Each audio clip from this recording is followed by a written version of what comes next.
definimos narratología? Es la disciplina que se encarga del análisis del discurso, ¿sí? O de los textos narrativos, y cómo se estructura y las técnicas que se utilizan en él, ¿sí? El término narratología no es nuevo, nace en el siglo IV a.C. con Aristóteles. ¿Cuál es la idea que forma Aristóteles primeramente? La diferencia entre historia y discurso, ¿sí? ¿Cuál es la diferencia? Creo que ustedes la tenían igualmente en un PowerPoint. La historia son los hechos cronológicos que se va a contar, a los cuales Aristóteles específicamente llama como diégesis. La diferencia entre la diégesis sería y el discurso es que el discurso es cómo se cuentan esos hechos ordenados cronológicamente. Sabemos que en la historia muchas veces se comienza con lo que sucedió último para poder luego describir lo que pasó primeramente. Por ejemplo, los cuentos policiales, ¿sí? Bien. Hay luego dos teóricos y lingüistas importantes que estudian esto, que uno es Todorov, ¿sí? Que lo que hace es darle un término, digamos, a estos juegos temporales y los menciona como deformaciones. Ya Todorov, a diferencia de Aristóteles, ya ahora estamos en el siglo XX. Tanto Todorov como Gerard Genet se ubican en el siglo XX, después de Cristo, ¿sí? Gerard Genet también es un crítico, ¿sí? Francés, los dos son franceses, que habla de este tiempo narrativo y de las deformaciones que tiene, pero que hace además, profundiza en su clasificación.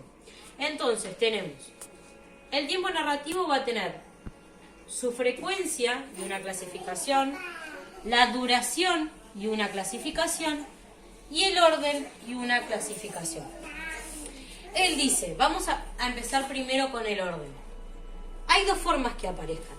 Igual a la historia, es decir, que suceda y se cuente igual que pasó cronológicamente, o que el texto presente anacronías.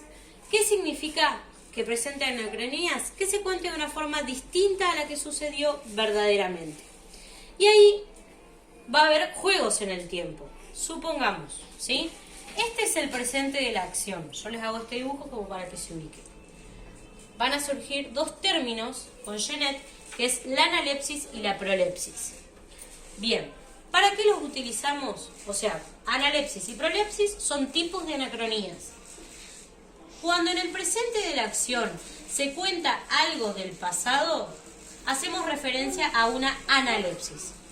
En cambio, si en el presente de la acción el narrador hace referencia a algo que va a pasar en la historia y nos adelanta algo, estamos hablando de prolepsis, ¿sí? Esto sería entonces en el orden de los hechos, la clasificación.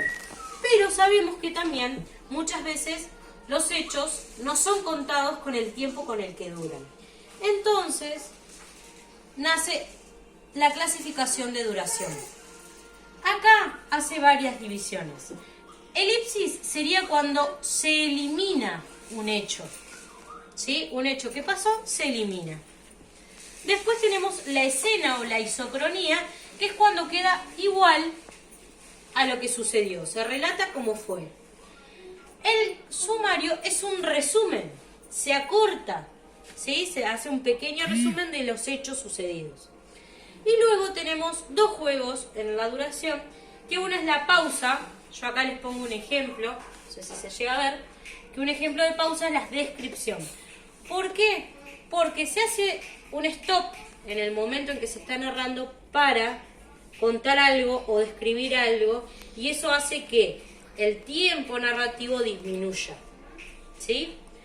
Y por último, la otra duración la da cuando se suman las digresiones reflexivas, que es cuando el narrador o un personaje hacen una reflexión sobre la realidad o sobre el hecho.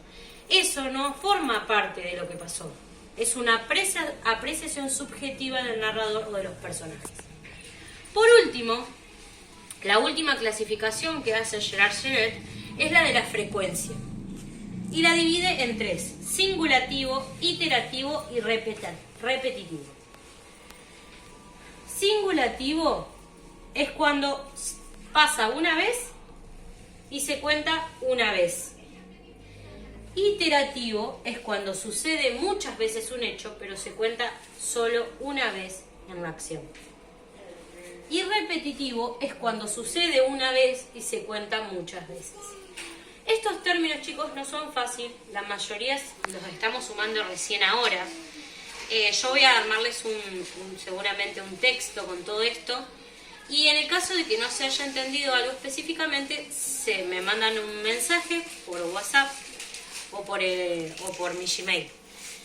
Estos conceptos lo que nosotros vamos a tener que hacer es aplicarlos. Yo después les voy a dar ejemplos para que podamos trabajarlo en un texto que va a ser un trabajo práctico dentro de 2 o 3 semanas. O sea, les voy a dar tiempo para que puedan realizarlo.